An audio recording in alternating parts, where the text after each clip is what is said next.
Bonjour et bienvenue dans cette nouvelle vidéo. Ici Franck et aujourd'hui nous allons parler de vidéo. Alors pourquoi la vidéo, me direz-vous? Eh bien parce que je me suis aperçu que beaucoup d'entre vous apprécient la vidéo et aiment filmer, ce qui est bien normal puisque maintenant la quasi-totalité des appareils photo numériques offre la possibilité de le faire et parfois même en HD. Alors dans cette vidéo, je souhaite vous donner un truc afin de réaliser ce que l'on appelle un travelling circulaire. Alors en fait, il y a de cela quelques années, j'avais réalisé un film qui s'appelait Oiseaux en scène et qui a notamment été primé au festival de Ménigoutte et au festival de l'Oiseau. Et dans ce film, je présentais des images d'un jeune coucou gris qui était dans un nid et la caméra tournait tout autour de lui. À l'époque, j'avais eu beaucoup de questions au sujet de la technique que j'avais employée, mais j'avais toujours gardé cela secret. Aujourd'hui, je vais enfin vous expliquer concrètement comment j'avais inventé et construit ce système et vous allez voir, c'est assez simple. Voilà donc mon fameux système. Alors l'élément principal est ce que l'on appelle un ferme-porte, certains l'appellent le groom. Il sert en fait à refermer automatiquement les portes, mais vous voyez, pas seulement.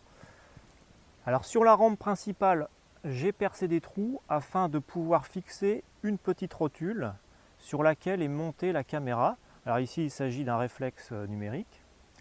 Le ferme-porte est donc fixé solidement à un trépied par l'intermédiaire d'un sabot.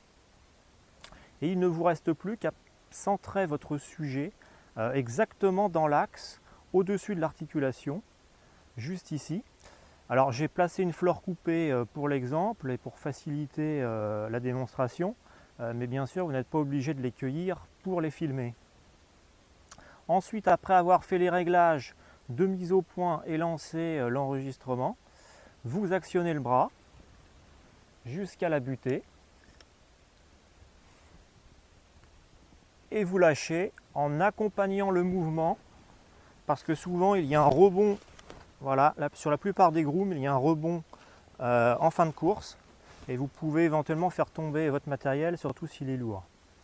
Alors une petite remarque, vous n'obtiendrez pas un mouvement circulaire total sur 360 degrés puisque le ferme-porte à l'origine n'est pas prévu pour ça, mais néanmoins vous pouvez obtenir une très belle séquence de plusieurs secondes et qui sera en plus vraiment originale et très professionnelle. Notez aussi, sur la plupart des ferme-portes, vous pouvez régler la dureté du bras, ce qui agit aussi sur sa vitesse. Ainsi, vous pouvez ajuster très facilement cette vitesse selon votre souhait. D'autres techniques existent. Il y a par exemple la solution de faire tourner le sujet plutôt que de faire tourner la caméra. Mais dans ce cas, vous n'aurez pas ce même effet spectaculaire puisque votre fond, lui, restera complètement fixe. Voilà, j'espère que cette astuce vous a plu. On se retrouve très vite pour une nouvelle vidéo dans laquelle je vais vous expliquer cette fois-ci comment vous pourrez réaliser vous-même un travelling, mais normal cette fois-ci. Et d'ici là, si vous avez des questions, posez-les moi sous cette vidéo, j'y répondrai avec plaisir. Et je vous dis à très vite.